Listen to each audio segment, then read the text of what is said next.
my wife and I made the transition into retirement a couple of years ago.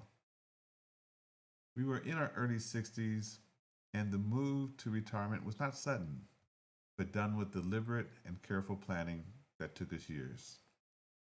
We hoped that we would have a smooth landing into a space that we could enjoy the golden years of our life. When I was a young buck, I didn't think that I would want to retire.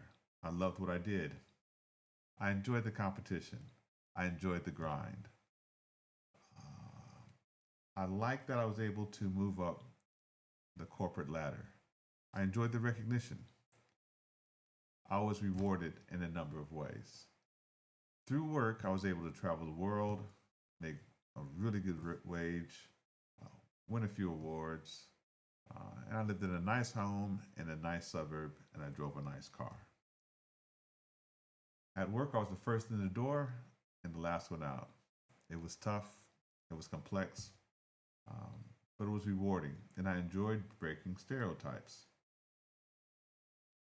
Then, on one normal day, in a meeting with our high flying chief executive, a person that I really respected, something shifted. The CEO was leading the organization for well over a decade.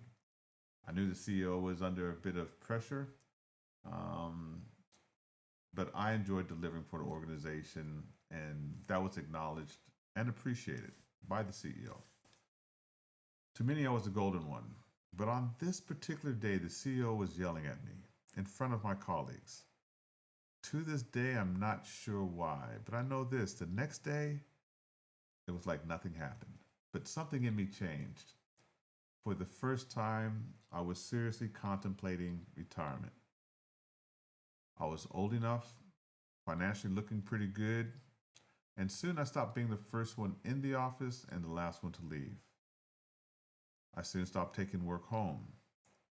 I soon enjoyed my weekends more. But I must confess, it was a very hard transition. Maybe a year or so later, the CEO was pushed out. In the new regime, I was still in the good books, but I had to start looking at other options. Work was different to me. I seen it through a different lens. Looking back, I can see the whole transition through four forces I've spent years studying for business. But these forces also impacted me personally: leadership, culture, process, and technology. How I managed each one of these in my personal life had to change. Let me talk about personal leadership and management. Some people talk about retirement as if it's a finish line. One day you're working, the next day you're not. That isn't how it unfolded for me and my wife. It was more like a long glide toward what we hoped would be a smooth landing. That landing took years of planning, and I think it started that day with the CEO. Now, no plan is perfect. I had to change how I looked at work. I had to change how I looked at life. I had to reset my vision, create new networks away from the office. And even today, I still continue to make adjustments. I understand that momentum shifts, routines evolve, and new rhythms take shape. Now, my wife and I, we had really good careers. Um, for a time, we were both workaholics, but we came to the conclusion that we wanted our retirement to be even more satisfying than our working lives. So we knew we had to plan. The difference now is that budgets, the deadlines, the pressure, and the choices are more personal. I had to change how I was leading and managing my own life.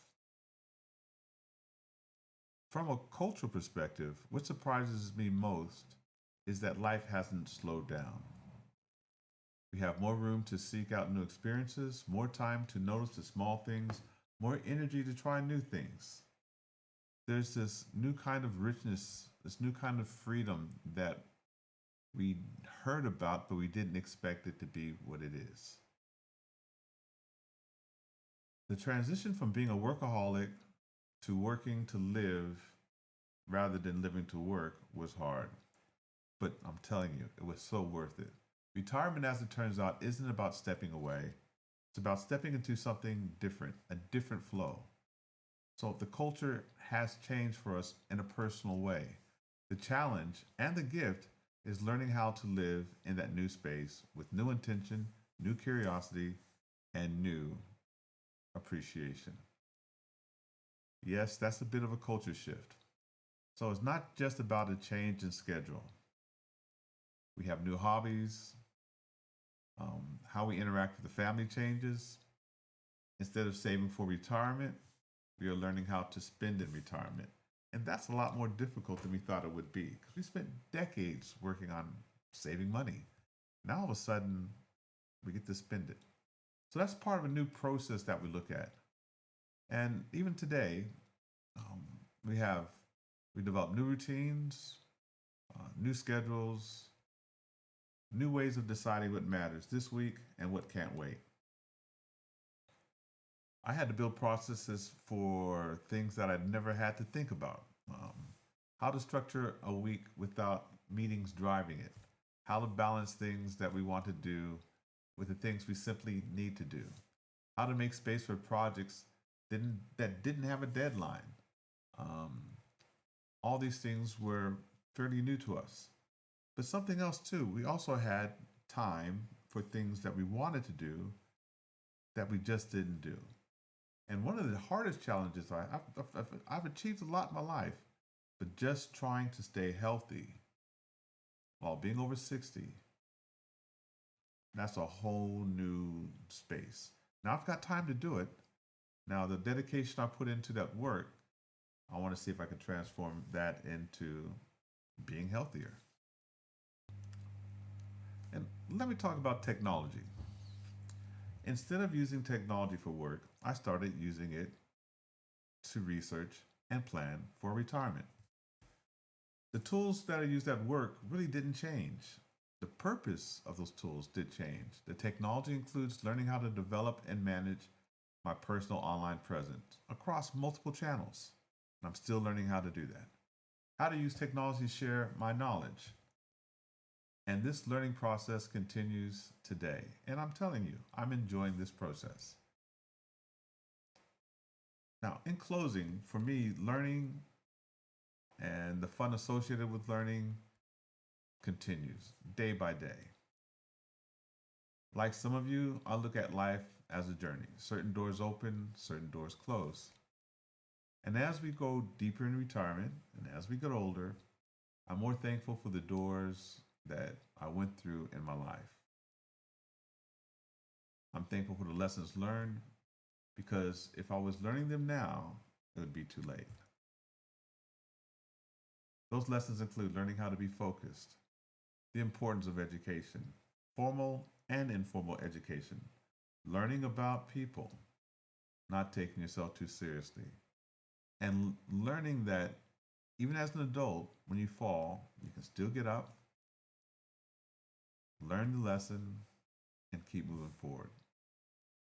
I'm Dr. Arthur Wilson, and I hope this gives you something to think about.